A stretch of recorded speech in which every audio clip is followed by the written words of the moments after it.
हज़रत अल्लामा इकबाल का जो बचपन में मेरे को याद दिलाए थे मेरे वालिद साहब कि वो शेर ऐसा है कि मिटाया खैसर और खिसरा के इस्तिनबात को जिसने, वो क्या था जोर हैदर फुख्र बूजर और सिद्क़ सलमानी। बोले कि ये अल्लामा इकबाल बता रहे हैं हमारे को कि ये जो जमाना था कि जो है पर्शियन एम्पायर था और एक तरफ रोमन एम्पायर था, जालिम हुकूमतें थे, इन लोगों को तोड़ा जिसने, इन लोगों को निस्तो नाबूद जिसने किया, पैरों तले जो रौन दिया। वो करना है अगर आपको तो 3 सिफात पैदा करो, ओनली 3। इसको अपन कवर करेंगे in short time with few points. अब मैं लिख लेके तो नहीं लेके आया, तो इसमें बताया कि क्या था वो 3 चीज। एक था जोर हैदर, सेकंड था फुख्र बूजर और तीसरा था सिद्क़ सलमानी। ये 3 सिफात अगर आपके अंदर पैदा हो जाएंगे तो जालिम हुकूमतें और कोई भी प्रॉब्लम आएगा वो पक्का आपके कदमों में गिर जाएंगे। ये जोर हैदर क्या है? जोर हैदर क्या है? मौला अली करमल्लाहु वजह का जोर क्या था? 2 चीजों का जोर था। उलमाए कराम है, मुफ्तिया कराम है, बोल सकते हैं 2 चीजों का जोर था। एक तो इल्म का जोर था कि बाबुल इल्म थे, कि बोले कि जमीन के रास्तों से बेहतर मेरे को आसमान के रास्ते पता है, पूछो क्या पूछना है, हर चीज का जवाब दूंगा। ऐसा इल्म था, बाबुल इल्म थे। तो इल्म का जोर था, डंका बजता था कि बड़े बड़े सहाबा परेशान हो जाते थे तो मौला के कदमों में आते थे कि मौला बताइए क्या है इसका हल। उमर फारूक कहते हैं कि मेरी खिलाफत जो कुछ है मौला अली के जो है मशवरों पे चल रही है। तो इल्म का जोर था, नॉलेज। आज हमारे को अगर आगे बढ़ना है तो हमारे अंदर नॉलेज आना है, इल्म आना है। हर चीज जो भी नफे बख्श हो ये इल्म है, मैं समझता हूं ये अपने को मालूम होना। और खाली रट्टा मारने से, याद करने से, मगब करने से, एग्जाम्स में मार्क्स ला लेने से, बड़े बड़े जो है नंबरात और डिग्रीज लाने से शायद फायदा नहीं होगा, बल्कि उसकी हिकमत समझने से फायदा होगा। तो नॉलेज ऐसा हो कि उसका फाउंडेशन आपको पता हो, राइट फ्रॉम द हिस्ट्री।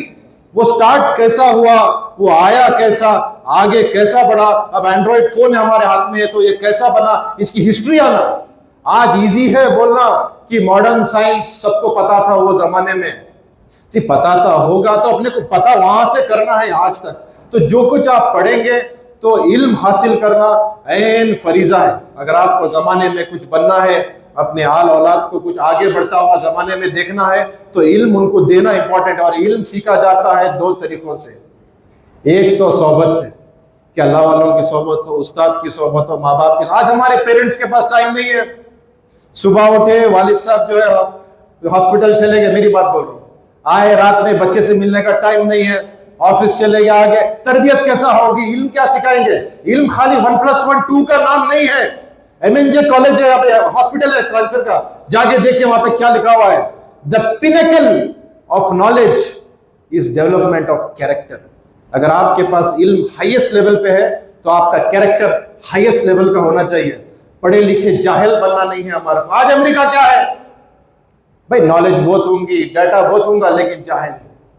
तो ये जो है नॉलेज अपने को गेन करना है सोबत से। अपने बच्चों को सिखाना है कि अदब करो, माँ बाप का अदब करो, अल्लाह वालों का अदब करो। ये लोग आपको सिखाए या ना सिखाए, आपको अच्छी चीजें इनसे सीखने को मिलते रहेंगे, कंटिन्यूस आते रहेगा। सेकंड है पढ़ना। पढ़ने के लिए टाइम एलोकेट होना। टाइम टेबल ही नहीं है। टाइम टेबल खाने का है, टाइम टेबल सुबह उठते कि ब्रश करने का है, टाइम टेबल हर चीज का बन रहा है, लेकिन पढ़ने का टाइम एलोकेट नहीं होता। स्टूडेंट सबसे बड़ा मिस्टेक ये करते हैं कि एग्जाम्स है, अरे भाई वो 6 महीने के बाद है तो अभी से क्या तैयारी करना। वैसा नहीं होता। रोज रोज पढ़ना पड़ता, आधा घंटा सही, 1 घंटा सही, लेकिन फोकस्ड स्टडी। एक पिक्चर देखने चले गए, 3 घंटे बैठे बैठे निकल गए, वक्त कैसा चला गया मालूम ही नहीं पड़ा। तो दिलचस्पी भी पैदा करना डेली पढ़ने से आता है।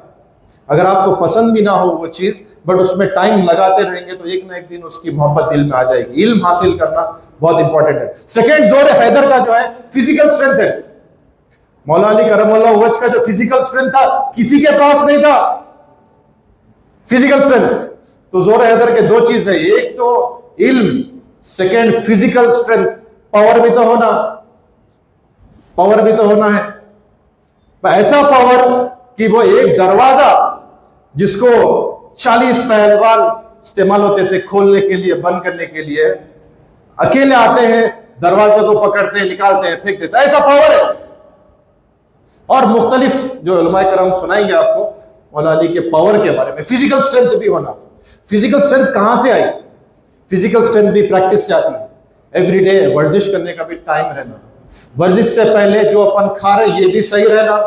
ऐसा नहीं कि जो है रेड बुल पी रहे, स्टिंग पी रहे, सिगरेट पी रहे, गांजा पी रहे, अफीम सूंघ रहे और जो है शाम में बोतल डाल के सो रहे। क्या क्या हो रहा है नौजवानों को? पुलिस स्टेशनों में जाके देखो, मोमूबी साहब तो जानते हैं कि क्या हो रहा है हमारी नस्ल को, किस चीजों में पड़ रहा है। जो आदमी ये सब कुछ करता है, क्या उसको फिजिकल स्ट्रेंथ मिल सकती है? इम्पॉसिबल, चांस ही नहीं है। फिजिकल स्ट्रेंथ हासिल करना है, एवरीडे अपने बच्चों को एक्सरसाइज कराने की तरतीब बनाना है। कम से कम मैं समझता हूं कि हिंदुस्तान के नौजवान 3 एक्सरसाइज तो डेली करें। मैं भी करता हूं, आप भी करना चाहिए। मैं समझता हूं जिम जाने का टाइम नहीं है, मजबूर हूं मैं, लेकिन सुबह उठने के बाद कम से कम पुशअप्स, एक complete body exercise. Second thing abs के क्रंचेस।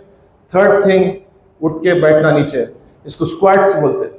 3 एक्सरसाइज कम से कम 3-3 सेट करना। फिजिकल स्ट्रेंथ कुछ तो बाकी रहेगी। अगर आपके पास फिजिकल स्ट्रेंथ नहीं, आपके पास मेंटल स्ट्रेंथ नहीं, तो बर्बादी तय है। तो मैं रिक्वेस्ट करता हूं कि जो कोई है कि अपने बच्चों के अंदर जोर हैदर पैदा करने की फिक्र करे, नंबर 1। नंबर 2, फुख्र बुज़र। अबू ज़र ग़िफ़ारी रज़ी अल्लाह अन्हु एक बड़े सहाबी थे। उनका लेवल ही कुछ और है, हर सहाबी का अलग रंग था। ये एक ऐसे सहाबी थे, बोले कि सुबह खा लिया तो शाम का खाना घर में नहीं रहता था। किसी के घर में है तो कैसा है? जिस खुदा ने तुझे सुबह खिलाया क्या शाम में नहीं खिला सकता? स्टोरेज क्यों कर रहे? कल तक का कपड़ा क्यों रख रहे घर में? ऐसा था, ऐसा फख्र था, फख्र के जैसा भी बोलते। ये कोई मेंटल स्ट्रेंथ का नाम है एक्चुअली। मत समझो कि उन्होंने गरीब थे, फकीर थे। जो है फुतुहात, जो है रोमन एम्पायर के खजाने आके कदमों में गिरे हुए हैं, सब कुछ मिल रहा है, लेकिन ये डिसीजन है। आज हम देखते हैं फेसबुक, इसका ओनर मार्क जुकरबर्ग, इन्हें यही पॉलिसी फॉलो कर रहा, फुख्र बुज़र फॉलो कर रहा। ये पॉलिसी को बोलते हैं मिनिमलिज्म। इंटरनेट पे मार के देखिए आप। स्टीव जॉब्स, एप्पल जैसी कंपनी, अमेरिकन इकोनॉमी से बड़ी रेवेन्यू एप्पल कंपनी का है, मिनिमलिज्म फॉलो करता है। बेड पे नहीं सोते ये लोग, जमीन पे सोते हैं, फुख्र बुज़र है। ये लोग रोज नए कपड़े नहीं पहनते, वही टी शर्ट पे चला रहा उन्हें जिंदगी। कभी देखिए आप मार्क जुकरबर्ग कुंवार कपड़ों में, same T shirt. Steve jobs को देखे, वही ब्लैक टी शर्ट। माइंड को रोज रोज के छोटे मोटे डिसीजन से आजाद करना, ये मिनिमलिज्म का फाउंडेशन है। सेकेंड थिंग, आप अमीर होते, दौलतमंद होते बड़े घड़ियां पहनने से, बड़ी गाड़ियों से नहीं, बल्कि आपकी जरूरियात जितने कम हो जाएंगे उतने अमीर आप हो जाएंगे। स्टैंडर्ड ऑफ लिविंग बढ़ाना इंपॉर्टेंट नहीं है, स्टैंडर्ड ऑफ गिविंग बढ़ाना इंपॉर्टेंट है। आज मैं 1 करोड़ रुपए कमा रहा हूं तो 1 करोड़ रुपए जात पे लगाने के लिए नहीं है। मेरे को रिक्वायरमेंट तो 1000 रुपए का ही था, बाकी का तो कौम का है। अपने बच्चों के अंदर ये फीचर पैदा करें, फुख्र बुज़र। मिनिमलिज्म पे लाएं, खुद भी आए, दूसरों को भी लेके आए। अगर आप इतना कर सकते तो उससे कम करिए, जो बचता है कहीं लगाइए, कौम के फाउंडेशन के लिए, ग्रोथ के लिए लगाइए। थर्ड चीज, सिद्क़ सलमानी। ये एक अनदर फीचर है जो आज के जमाने में बहुत रेलिवेंट है। सलमान फारसी, ये भी बहुत बड़े सहाबी है। इनकी स्टोरी कुछ ऐसी है, उलमा इकराम के सामने बोलने को शर्म आती है, लेकिन फिर भी तो इनकी स्टोरी कुछ ऐसी है कि ज़ोरास्ट्रियनिज्म रिलीजन में थे, फायर की टेंपल थी, उसके हेड प्रीस्ट बन गए थे ईरान में। हक की तलाश थी, निकले आगे, इराक तक पहुंचे, क्रिश्चियन बन गए। हक की तलाश थी, फलस्तीन के सरजमीन तक पहुंच गए। हक की तलाश थी, यस्रिब जैसे मकाम में पहुंच गए। पढ़े लिखे थे, प्रीस्ट थे, बड़े जात के थे वो जमाने के, फिर भी फार्मर बन के टिके हुए रहे कि बोले कि यहाँ पे रसूलुल्लाह सल्लल्लाहु अलैहि वसल्लम आएंगे तो मैं इस्लाम कबूल करूँ। हक की तलाश थी। रसूल सल्लल्लाहु अलैहि वसल्लम आ गए, दिल खुश हो गया, बोले कि झाड़ पे से गिर गए ये सुन के कि कोई मक्के से हिजरत करके आया है।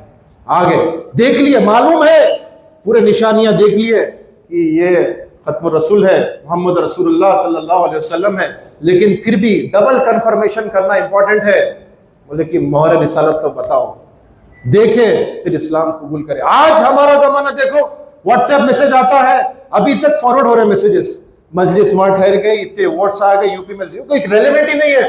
रोज देख रहा हूं ग्रुप्स में कि इतने वोट से बीजेपी आ गई, मजलिस वाले ठहर गए। रॉन्ग मैसेज है, तस्दीक नहीं कर रहे हैं, फॉरवर्ड करते जा रहे हैं। आज हमारा आधे से बढ़कर सोशल मीडिया जो चल रहा है फेक न्यूज पे, फेक नहीं है, रियल है तो डीप फेक बन के भी है। आज हमारे नौजवानों को इसकी फिक्र भी नहीं है कि इसकी तस्दीक करें, इसकी रियलिटी देखें, इसका रिसर्च के नहीं, जो बात है ये सही है या नहीं है, ये सिद्क सलमानी है। आई थिंक वेरिफिकेशन ये साइंटिस्ट की मेंटालिटी है कि मैं देख लिया तो क्या हुआ, बार बार देखूंगा, डबल ट्रिपल एविडेंस होना मेरे को, उसके बाद में मानूंगा, उसके बाद में बात को आगे लेके चलूंगा। मैं जाने समझे बगैर आगे फॉरवर्ड कर देना ये जो है गलत है। आज आधे से बढ़ के फितने ये चीजों पे हो रहे हैं कि मैसेज आ गया फॉरवर्ड कर दिया, सही है नहीं है किसको भी नहीं मालूम, बस भेज दिए। तो मैं बात खत्म करने से फिर बताता हूं कि ये 3 सिफात है, बेसिकली 4 है, मौला के 2 है, कि 3 सिफात अगर अपने आने वाले जनरेशन में आ जाएंगे तो इंशाअल्लाह ताला हर दुश्वारी से बचेंगे, कामयाबी कदमों को चूमेगी। पहली चीज है जोर हैदर अपने अंदर पैदा करें, इल्म का जोर हो, फिजिकल पावर का जोर हो, फुख्र बूजर हो, कि मिनिमलिज्म हो, अपने जरूरियात कम हो, स्टैंडर्ड ऑफ लिविंग कम रहना, स्टैंडर्ड ऑफ गिविंग बढ़ जाना, और सिद्क सलमानी हो कि जो कुछ हो वेरीफाई होके, सर्टिफाई होके, अनवर अहमद साहब बोले तो सर्टिफाइड रहता, वेरीफाई करते, ऐसे लेवल पे अपने को पहुंचना है। अपने नस्लों के अंदर ये 3 सिफात पैदा करने की कोशिश करेंगे तो मैं समझता हूं कि इंशाअल्लाह ताला कौम तरक्की करेगी। शुक्रिया, अस्सलाम वालेकुम।